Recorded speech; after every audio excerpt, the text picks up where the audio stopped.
ನೋಡಿ, ಮೊದಲು 2 ಸಲ ನಾವು ಟೆಂಡರ್ ಕರೆದಿದ್ದೀವಿ. ಯಾರೂ ಕೂಡ ಯಾವುದೇ ಏಜೆನ್ಸಿ ಅದನ್ನು ಭಾಗವಹಿಸಲಿಲ್ಲ. ಮತ್ತು 3ನೇ ಬಾರಿ ನಾವು ಎಲ್ಲೆಲ್ಲಿ ಏಜೆನ್ಸಿ ಇದೆ ರಿಕ್ವೆಸ್ಟ್ ಮಾಡಿಕೊಂಡು, ದಯಮಾಡಿ ನೀವು ಆದಷ್ಟು ಬೇಗ ಆ ಗೇಟಿನ ಕೆಲಸ ಮಾಡಿ, ನಮ್ಮ ಸಹಕಾರ ಏನು ಬೇಕು ನಾವು ಕೊಡ್ತೀವಿ, ನಮ್ಮ ಅಧಿಕಾರಿಗಳು ನಿಮ್ಮ ಬೆನ್ನಿಗೆ ನಿಲ್ತಾರೆ ಅಂತ ಹೇಳಿ 6 ಜನನ ಹಾಕ್ಸಿದ್ದೇವೆ. ಈಗ ಯಾರು ಎಲಿಜಿಬಲ್ ಆಗ್ತಾರೆ ಅವರು ಆದಷ್ಟು ಬೇಗ ಕೆಲಸ ಪ್ರಾರಂಭ ಮಾಡಲಿಕ್ಕೆ ಅದನ್ನು ವ್ಯವಸ್ಥೆ ಮಾಡಿದ್ದೀವಿ. 4,02,73,000 ಅನುದಾನವನ್ನು ಕೊಟ್ಟಿದ್ದೇವೆ.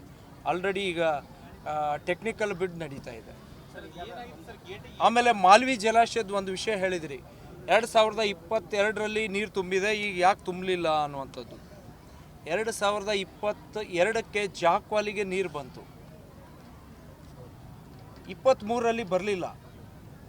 ಬಹಳಷ್ಟು ನಮ್ಮ ಡನ್ನಾಯ್ಕನ ಕೆರೆ ಜಾಕ್ವಾಲಿಗೆ ಕೂಡ ಮುಟ್ಟಲಿಲ್ಲ ನೀರು, ಡಣಪುರ ಹತ್ರ ಇದನ್ನು ಮುಟ್ಟಲಿಲ್ಲ. ಜಾಕ್ವಾಲಿಗೆ ಮುಟ್ಲಿದ್ದ ಕಾರಣಕ್ಕೆ ನಾವು ಆ ಬಟನ್ ಆನ್ ಮಾಡಲಿಕ್ಕೆ ಆಗಲಿಲ್ಲ, ಜಾಕ್ವಾಲಿಗೆ ನೀರು ಬರಲಿಲ್ಲ. ಆ ಕಾರಣದಿಂದ ಅದು ಮಾಲ್ವಿಗೆ ನೀರು ಬರಲಿಕ್ಕೆ ಸಾಧ್ಯ ಆಗಲಿಲ್ಲ. ಹಿಂದೆ